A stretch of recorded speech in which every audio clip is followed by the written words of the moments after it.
Sintonizas Dynamis Radio. La palabra de su gracia, con el pastor Juan Cano.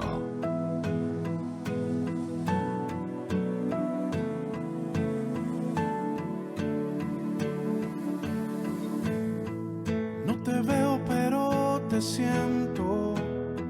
Saca este momento para elogiarte. Estoy agradecido, y aunque otros no te piensen, yo te pienso. Cristo, creo en ti, eres más que mi vida. Cristo, creo en ti. He venido a decir cosas lindas de ti. Santo, bueno, ¿cómo es que no te veo y te siento?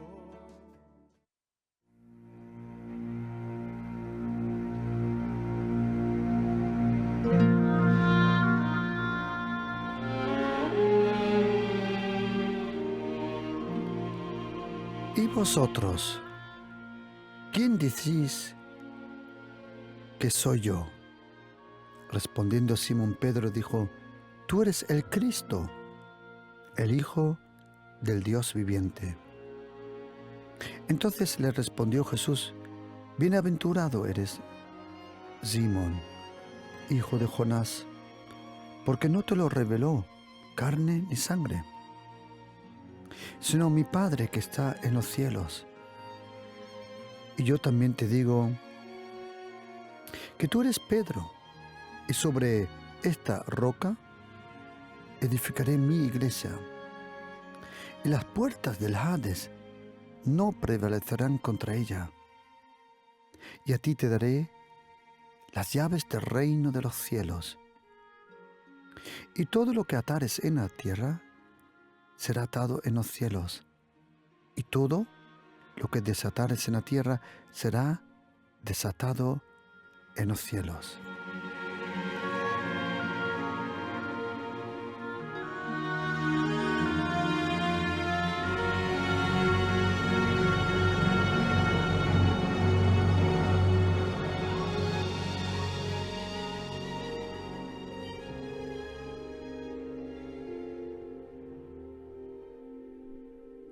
Desde el principio, lo más importante.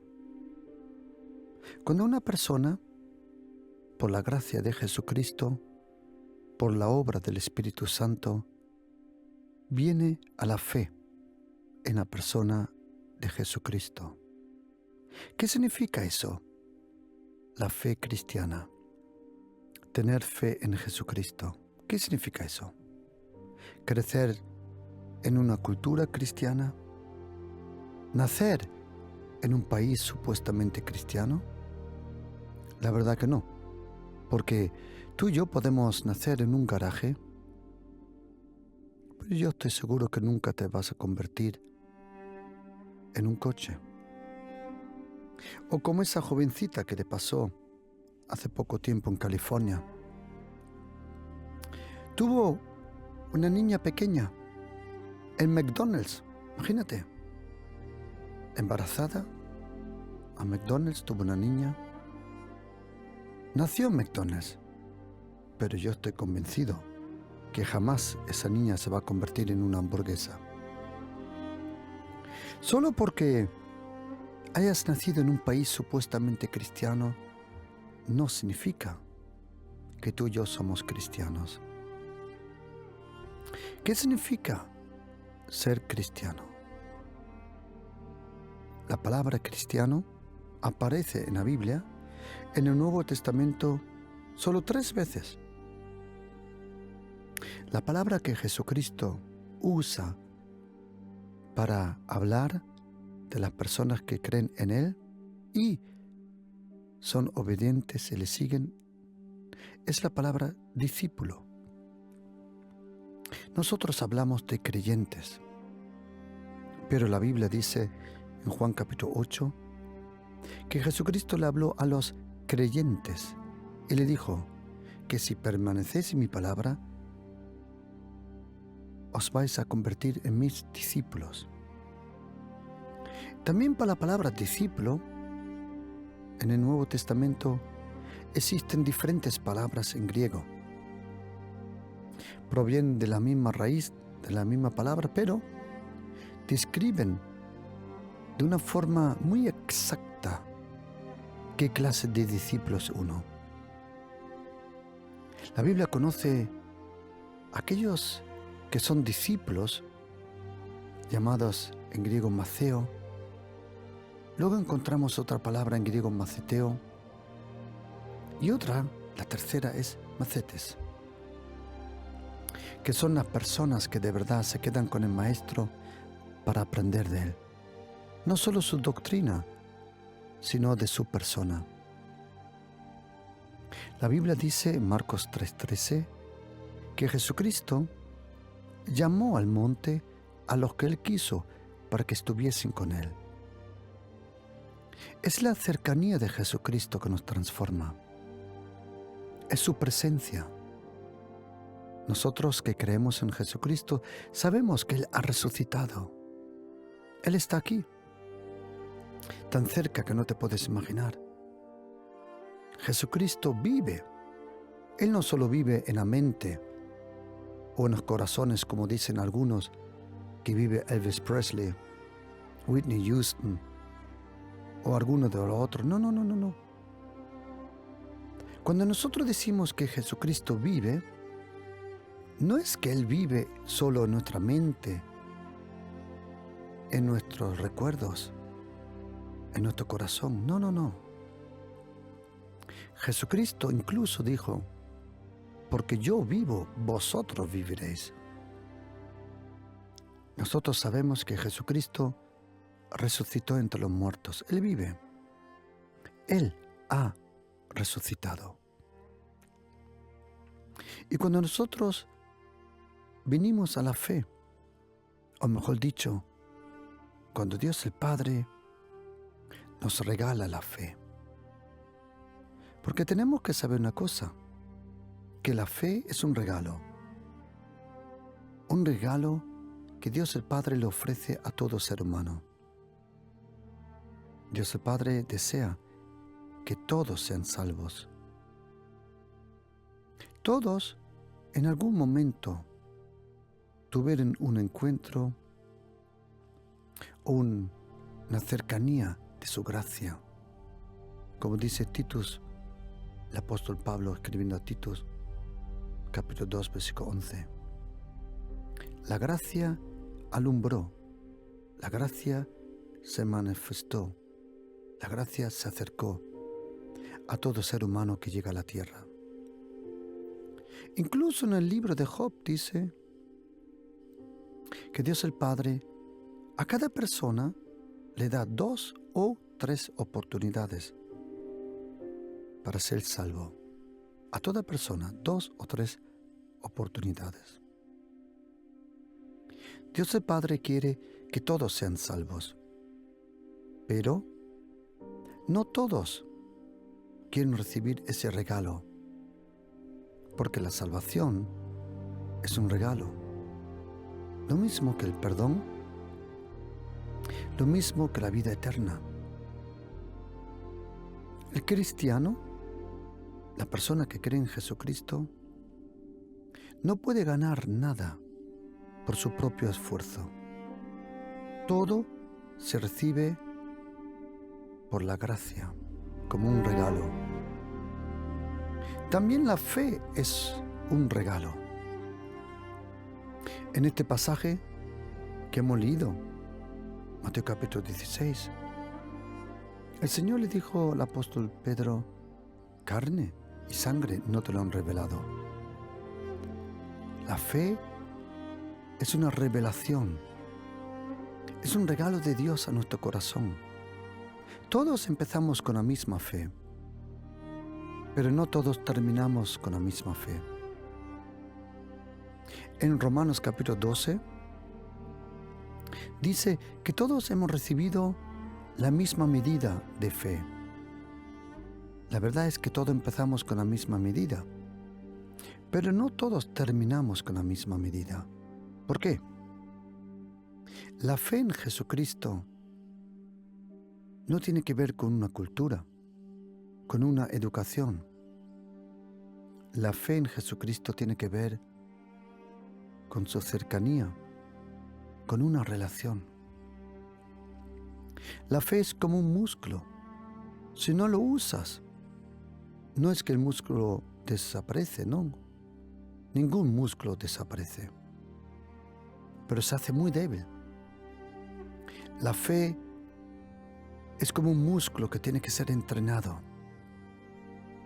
Y cuando nosotros venimos a la fe en la persona de Jesucristo, ¿qué significa tener fe en Jesucristo? ¿Qué significa eso, ser cristiano? Ser cristiano primordialmente tiene que ver con la persona de Jesucristo. Creer en Jesucristo, en sus palabras, en su vida, en su obra, en su sufrimiento, en su muerte, pero también en su resurrección. La fe cristiana, en primera línea, no es una fe católica, ni tampoco evangélica, adventista, ortodoxa. No. La fe cristiana es la fe en una persona, en Jesucristo, el Hijo de Dios. Esa es la verdadera fe. La fe en Jesucristo. Y una cosa también que tenemos que aprender es, tener fe en Dios es una cosa. Confiar en Dios es una cosa. Confiarle a Dios es otra. Tener fe en Dios, en sus planes, en su buena voluntad, en su amor, en su paciencia y en todo lo que Él ha preparado para nosotros. Cuando Jesucristo le preguntó allí, al norte de Galilea, cerca de Cesarea, preguntó, ¿quién dice la gente quién soy? Él preguntó, ¿quién dice la gente quién soy? La Biblia dice que sus discípulos que estaban cerca de las multitudes, ellos podían oír lo que decía la gente. Jesucristo dice, ¿quién dice la gente quién es el Hijo del Hombre? Hablando del mismo. Y sus discípulos que estaban cerca de la multitud dijeron, algunos dicen que tú eres Juan Bautista. Otros dicen que tú eres Elías, el profeta. Otros dicen que tú eres Jeremías. O algunos de los profetas. Y el Señor Jesús preguntó, ¿y vosotros? ¿Quién decís que soy yo? Y sabes, querido oyente, con todo respeto, permíteme decirte algo. Lo importante no es lo que dicen los musulmanes, quién es Jesucristo. Lo importante no es lo que dicen los hindús, el budismo u otras religiones. No importa lo que ellos dicen. La pregunta es esta. ¿Y vosotros? ¿Quién decís que soy yo? Lo importante no es lo que dicen los otros. Es que yo vi un documental de National Geographic. Lo importante no es que yo vi algo en Netflix. Lo importante no es lo que dice el mundo de Jesucristo. Pregunta. La única pregunta importante es, ¿qué dices tú? ¿Quién es Jesucristo? Para algunos era Juan Bautista. Para algunos, Jesucristo es un maestro, es un profeta. Para otros, es un transportador de luz. Pero no importa, la pregunta es esta. ¿Quién es Jesucristo para ti? ¿Qué sabes tú de Jesucristo? ¿Sabías que tu conocimiento de Jesucristo, de su persona, de su verdad, de su vida, va a decidir sobre todo en nuestra vida? Jesucristo pregunta, ¿quién dice la gente quién soy? Señor, los unos dicen eso, los otros dicen esto, pero Jesucristo dice, de acuerdo. Pregunta, ¿pero quién decís vosotros quién soy yo? Y uno de los 12, alguien que se parece mucho a nosotros, dijo, tú eres el Cristo, el Christos. Y en hebreo y en arameo, tú eres el Mesías o el Messiah. ¿Qué significa el Mesías? Esa palabra, el Mesías, que aparece en el Antiguo Testamento, se refiere a esa persona que Dios iba a enviar, profetizado, anunciado, prometido por los profetas del Antiguo Testamento. ¿Y de quién hablaban? De un ungido. ¿Qué significaba eso, ungido? Dios el Padre, en el Antiguo Testamento, Él dijo que los sacerdotes y el sumo sacerdote tenía que ser ungido con una composición de aceite y otras especies. Esa unción, ese olor, ese brillo representaba a una persona que no se puede ver, al Espíritu Santo. El Mesías era aquel que iba a ser ungido como sacerdote, como rey y como profeta. Y cuando vino Jesucristo a la tierra, Él nació como hombre. Su nombre como hombre es Yeshua, Jesús, Jesús.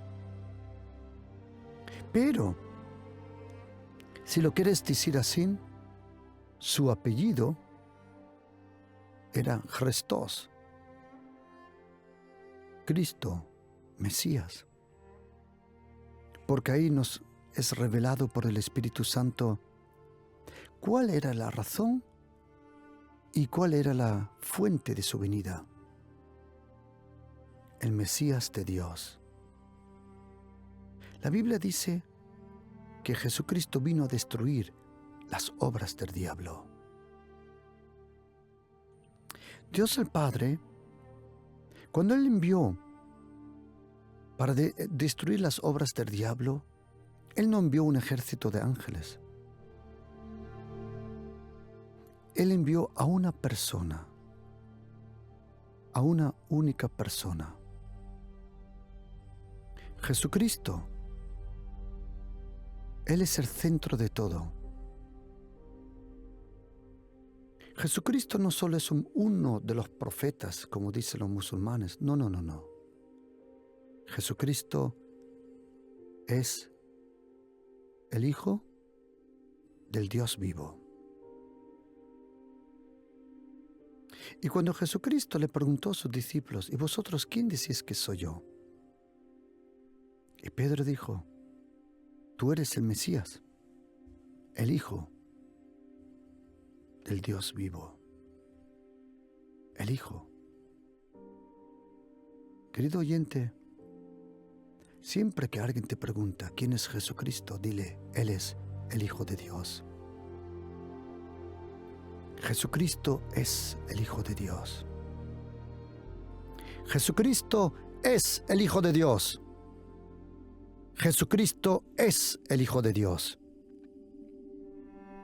Y Jesucristo dijo, Simón, bienaventurado eres, porque lo que has dicho no se aprende en la escuela. Ninguna cultura te lo enseña, sino solo porque mi Padre, en el cielo, Él te lo ha revelado. Y de repente Jesucristo dice, y tú eres Petros, tú eres la roca, tú eres esa roca, Petros. Y sobre esa roca grande, Petra, yo edificaré mi iglesia. Y una de las cosas que nosotros necesitamos para crecer sanamente es saber y tener una revelación que es la iglesia. Cuando nosotros, por la gracia de Dios, venimos a la fe, uno entonces empieza a aprender. Y las tres cosas más importantes que tenemos que saber es ¿quién es Dios el Padre? ¿Quién es? Primero Jesucristo, luego el Padre, luego el Espíritu Santo. Luego tenemos que conocer nuestra identidad, la gracia, el favor de Dios y muchas cosas más. Pero una de las cosas más importantes que un cristiano tiene que aprender es aprender y tener una revelación sobre qué es la iglesia de Jesucristo. El apóstol Pablo nos enseña que la iglesia tiene primordialmente tres aspectos. Uno es la novia, lo otro es el cuerpo y lo otro es el ejército. Cuando Jesucristo habló de la iglesia, porque el que le hace daño a la iglesia nunca comprendió la iglesia. Hay personas que dañan a la iglesia. ¿Cómo? Con su comportamiento, intentando de dividir, robar, lo que ellos nunca trajeron a la iglesia, no intentan llevárselo. Es interesante que todos los problemas en una iglesia nunca son del pueblo, solo son de los líderes. Lo que son algunas veces complicados son los líderes, no la iglesia. Pero Dios ha puesto líderes, pastores, como autoridad. Toda persona que dañe la iglesia, intente dividir la iglesia, es inspirado directamente por Satanás. Y déjame darte ciertos pensamientos sobre la iglesia. Quiero, si tienes la posibilidad, que tú lo escribas. Jesucristo personalmente habló solo 2 veces de la iglesia en los 4 evangelios. En los 4 evangelios, Jesucristo solo habló 2 veces de la iglesia. Y esas 2 veces la encontramos en el Evangelio de Mateo. Solo en el Evangelio de Mateo, Jesucristo habló de la iglesia directamente. Una vez, en Mateo capítulo 16, versículo 18, yo edificaré mi iglesia. ¿Sabes algo que es interesante, querido oyente? Nosotros no edificamos el reino. El reino no se edifica, el reino se recibe. Lo que sí se edifica es la iglesia. La iglesia sí se edifica. El reino no. El reino se recibe. Y las dos veces que Jesucristo habló de la iglesia, una es en Mateo capítulo 16, versículo 18. Y la otra la podemos encontrar en el Evangelio de Mateo 18, donde el Señor ahí nos enseña sobre la iglesia. A partir del versículo 15, si tu hermano peca, ayúdale a regresar. Si no quiere huir, llévate a otros dos. Si no quiere huir, díselo a la iglesia. La mayoría de la gente salta el versículo 16 y va directamente a la iglesia. No. Y es interesante, querido oyente, otra cosa, que las dos veces que Jesucristo habló de la iglesia, en el mismo respiro habló de los poderes diabólicos que iban a atacar la iglesia. Y sabes, solo la iglesia de Jesucristo tiene la promesa, no un partido político, no una corriente filosófica. Lo único en esta tierra que tiene la promesa que puede vencer las puertas del Hades es la iglesia de Jesucristo. Ahora algunos pensarán, mi iglesia es la verdadera iglesia. Y el otro dirá, no, la mía es la verdadera. Quiero decirte y explicarte brevemente qué es la iglesia. Esa palabra iglesia no viene de Julio Iglesias. No. Esa palabra iglesia viene de la palabra griega ekklesia. Ekklesia. Y ekklesia proviene o significa, mejor dicho, llamados hacia afuera. No llamados hacia adentro, sino llamados hacia afuera.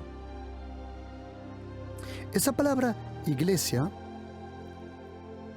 se usaba cuando en el Imperio Romano, en algunas ciudades, se quería establecer un gobierno. Entonces, de la multitud de las personas, se elegían unos cuantos para que ellos tengan todo el poder y ellos decidan. Y a ellos los llamaban hacia afuera de la multitud. Ellos eran la eclesia, los llamados hacia afuera para tener el poder y la autoridad. Y ellos hacían las decisiones. La iglesia de Jesucristo no es una institución ni evangélica, ni católica, tampoco ortodoxa, adventista, que todo eso no es nada malo, que existe la estructura católica, evangélica, ortodoxa, adventista, bautista, eso es ningún problema. Pero la iglesia de Jesucristo, en primera línea, no es una institución, no es un edificio. La iglesia de Jesucristo son personas. Como dice el apóstol Pedro, en 1 de Pedro capítulo 2, 4 y 5, son piedras vivas. Por eso tú como cristiano no vas a la iglesia. Tú eres la iglesia. Tú eres parte de la iglesia. La iglesia de Jesucristo son los que creen en Jesucristo. Pero quiero que aprendas un aspecto muy, muy importante. En Mateo capítulo 16 y en Mateo capítulo 18 Jesucristo habló de la iglesia. Ahora tienes que saber que en Mateo capítulo 16, cuando habló el Señor ahí de la iglesia, Él habla de la iglesia en todo el mundo. No me gusta tomar el nombre de la iglesia universal porque hay una secta que se llama así.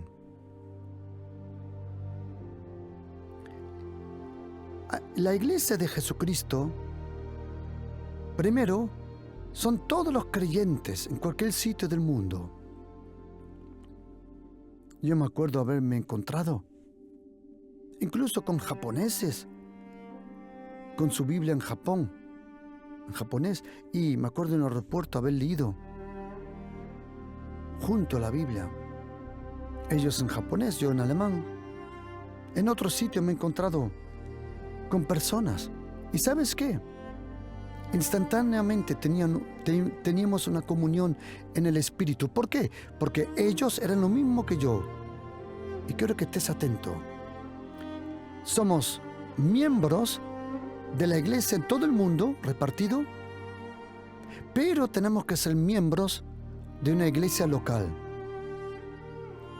Si tú no estás en una iglesia local, tú no estás bajo autoridad.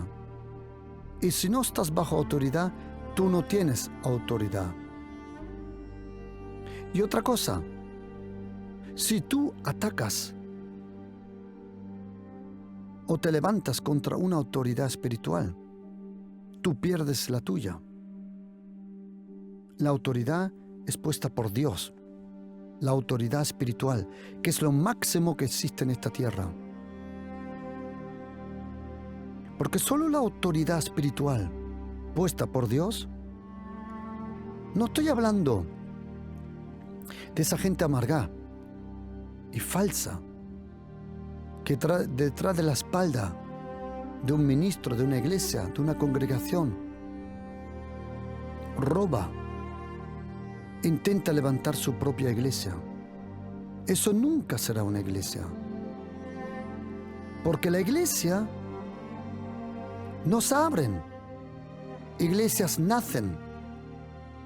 Es Jesucristo el que le da vida a la iglesia, porque lo que no es nacido de Dios no puede vencer al mundo, porque todo lo que sí es nacido de Dios vence al mundo.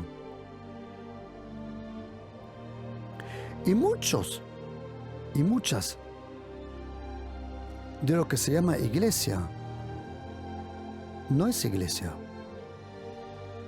Porque el que divide una iglesia para abrir, entre comillas, su propia iglesia, eso es diabólico, es puro Satanás, es demoníaco, eso nunca crece, siempre esclaviza y siempre termina mal. Pero la iglesia de Jesucristo existe en todo el mundo.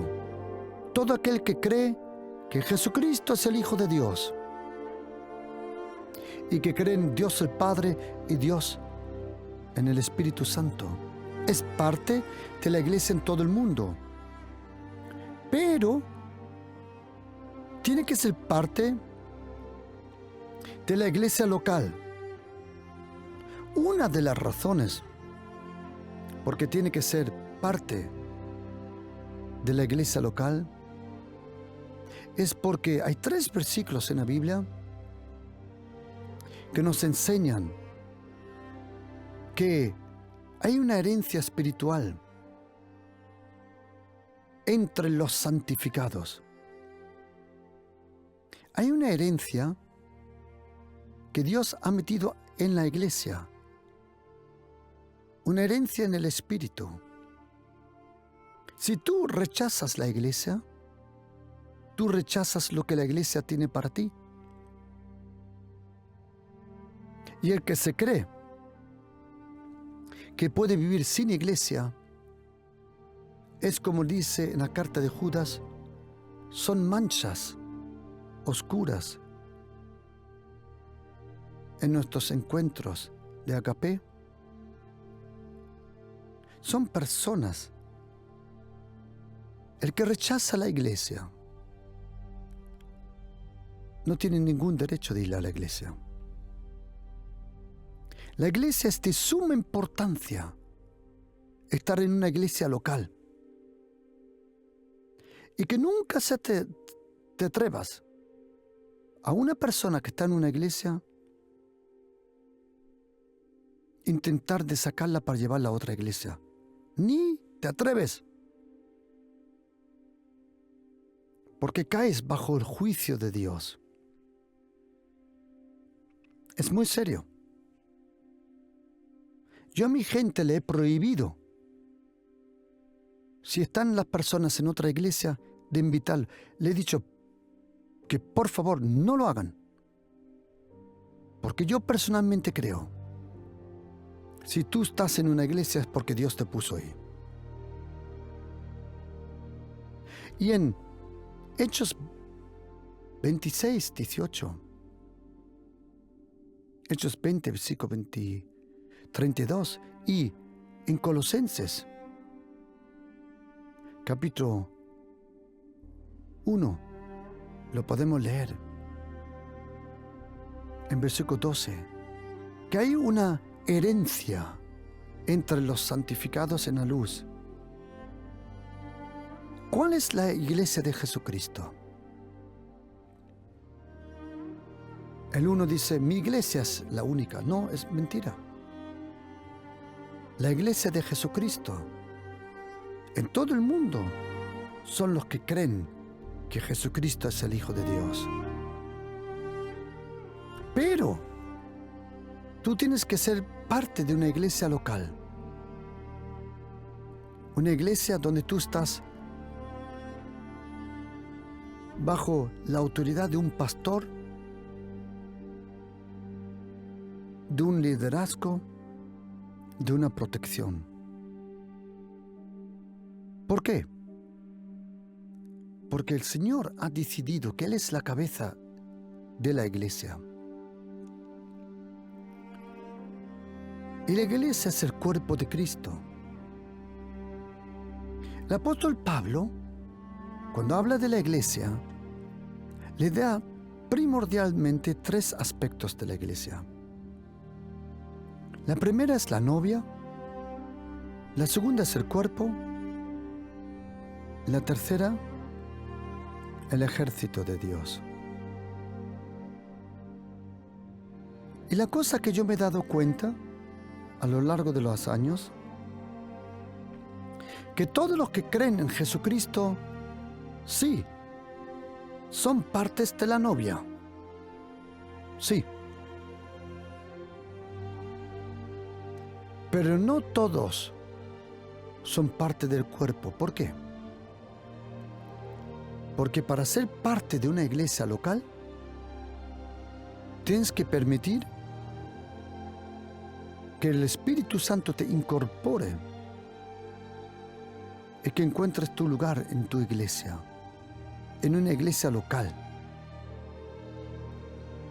¿Somos todos partes de la novia de Jesucristo? Sí.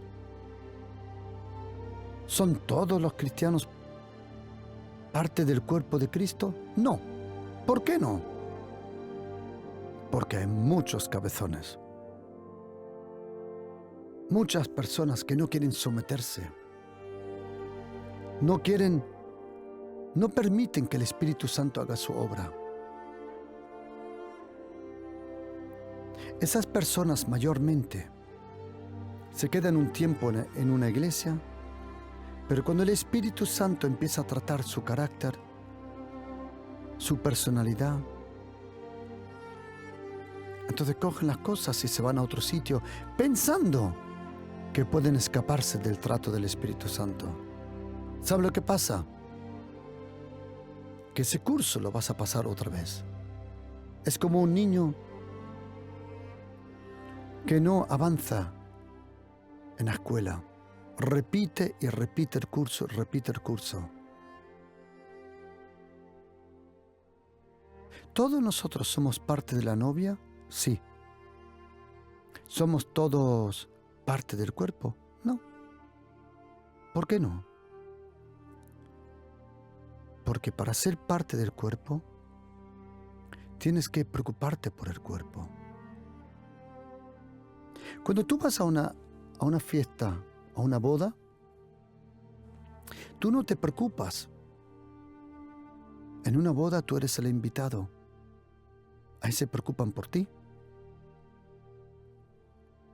Pero para ser miembro de una iglesia local, ahí tú tienes que aportar tu amor, tu cariño, tu atención, tu cuidado y lo que tú quieras aportar. Y me he dado cuenta que no todos quieren ser parte del cuerpo. Hay otro tercer aspecto, que es el ejército. ¿Son todos los cristianos que creen en Jesucristo parte de la novia? Sí. ¿Son todos parte del cuerpo? No, porque no quieren. Pero menos todavía son parte del ejército. ¿Qué significa eso? En Isaías 13, versículo 4, dice que el Señor pasa revista por sus tropas. Y quiero decirte de todo corazón, ya de experiencia he visto esto. ¿Son todos parte de la novia? Otra vez lo repito, sí. A todos les gusta la fiesta y cuando todo es gratuito. ¿Son todos parte del cuerpo? Ni de lejos. He experimentado bastantes personas que no son compatibles con otras. Son tóxicas, son complicadas y dañan. Pero, ¿quién es parte del ejército? Son aquellos que es como el ejército de Gedeón. Al principio eran 32.000, luego eran menos, 10.000, y al final se quedó con 300 valientes. Así también lo puedes comparar con la novia, el cuerpo y el ejército de Jesucristo. Todos son invitados. A todos les gusta oír la palabra de Dios. Y me alegro y le felicito. Que vengan todos a la mesa del Señor, que coman. Que todos coman, se alegren, festejen a Jesucristo. Eso es bonito. Pero es necesario ser parte del cuerpo que lleva la obra del Señor adelante. ¿Sabes cuando te das cuenta que eres parte del cuerpo? Cuando dejas ya que solo todos se tienen que preocupar por ti. Cuando tú empiezas a preocuparte por otros. Observa tu propio cuerpo. Es tu mano derecha que lava tu mano izquierda. Aunque la mano derecha necesita lavarse, primero lava la otra. Así te lo tienes que imaginar. El ejército de Dios, eso ya estamos hablando de personas que están comprometidas con la iglesia local. Ayudan, aportan, traen a la casa del Señor los diezmos, las ofrendas, por amor, no porque te controlan, no porque te obligan. Si en algún sitio te obligan a dar los diezmos, quiero decirte que a lo mejor estás en una secta. Nadie te puede obligar a leer la Biblia. Nadie te puede obligar a orar. Y nadie te puede obligar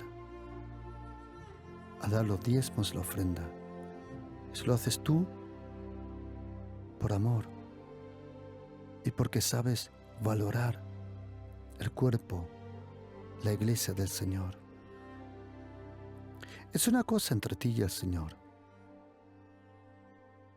Pero ahí se cumple lo que dice la Biblia.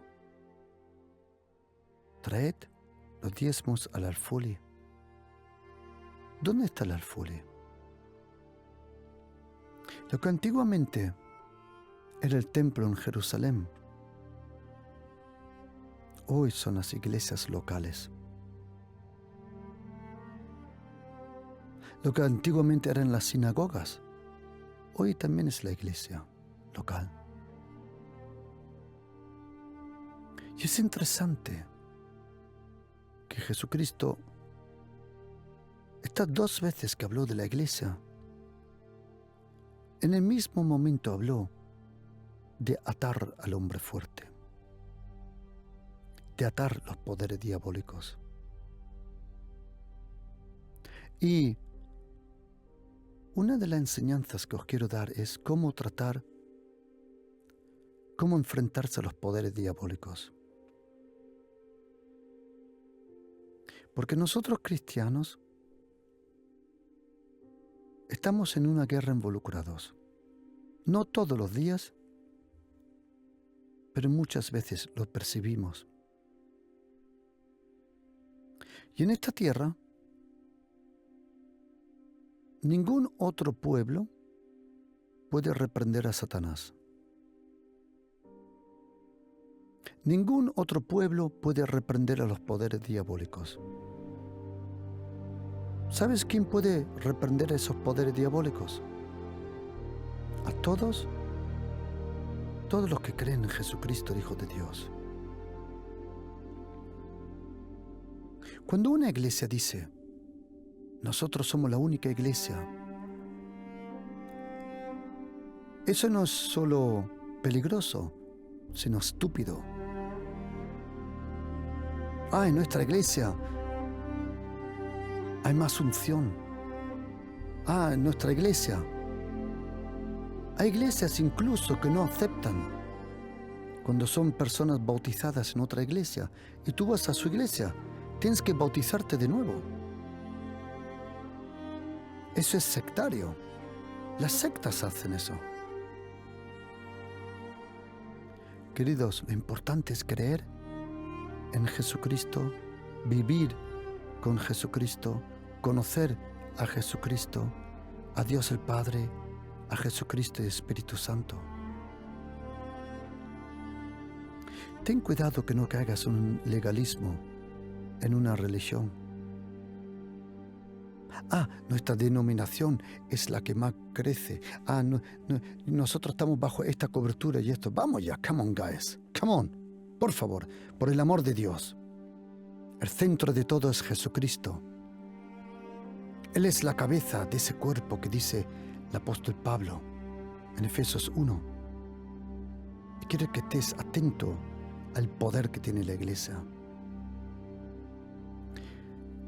La fuerza que está en nosotros es la fuerza que operó en Cristo Jesús, resucitándole de los muertos, sentándole a su diestra en lugares celestiales, sobre todo principado, sobre toda autoridad, sobre todo poder, sobre todo señorío y sobre todo nombre que se nombra no solo en este siglo, sino también en el venidero. Y ahora oíd esto.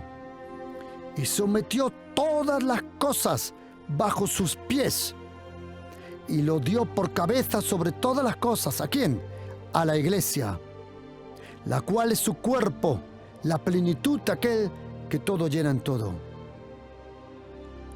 ¿Por qué la iglesia es tan atacada? Porque los demonios tiemblan delante de la iglesia.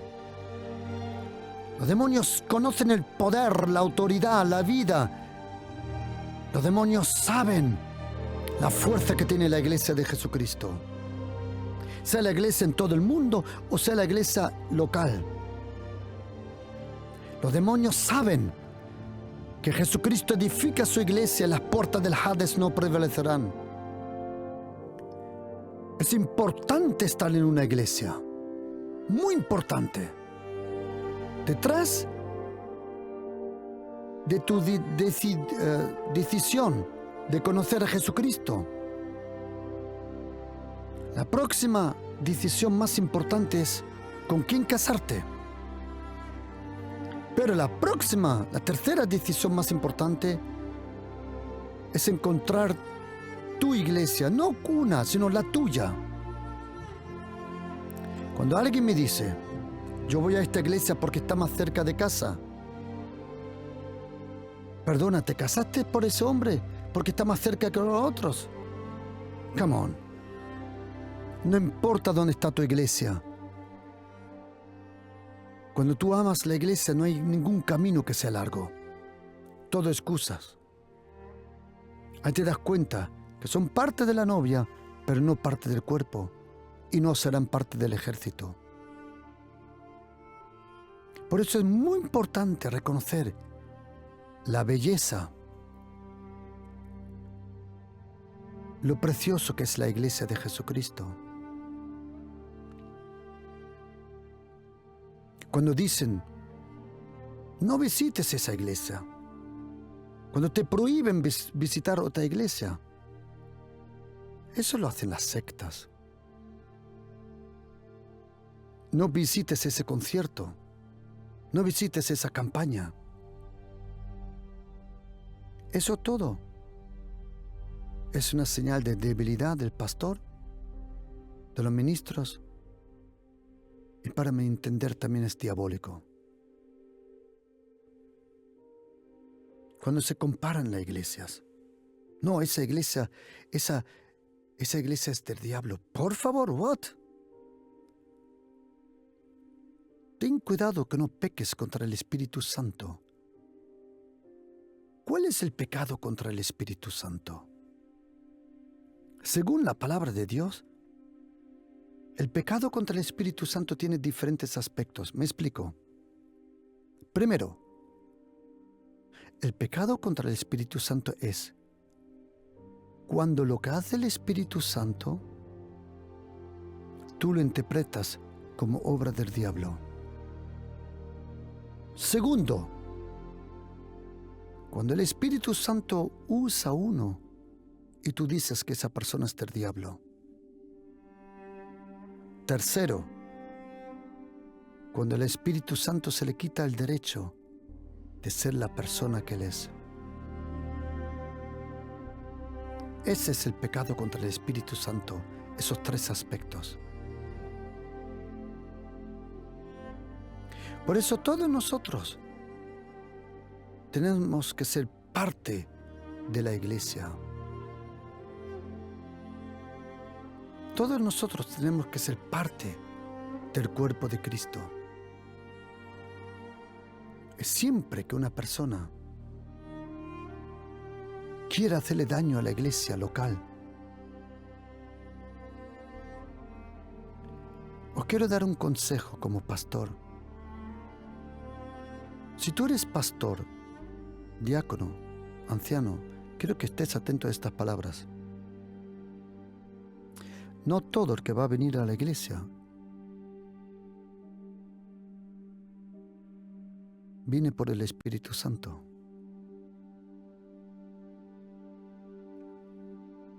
Esto es muy serio. Yo doy un consejo, queridos pastores, ministros.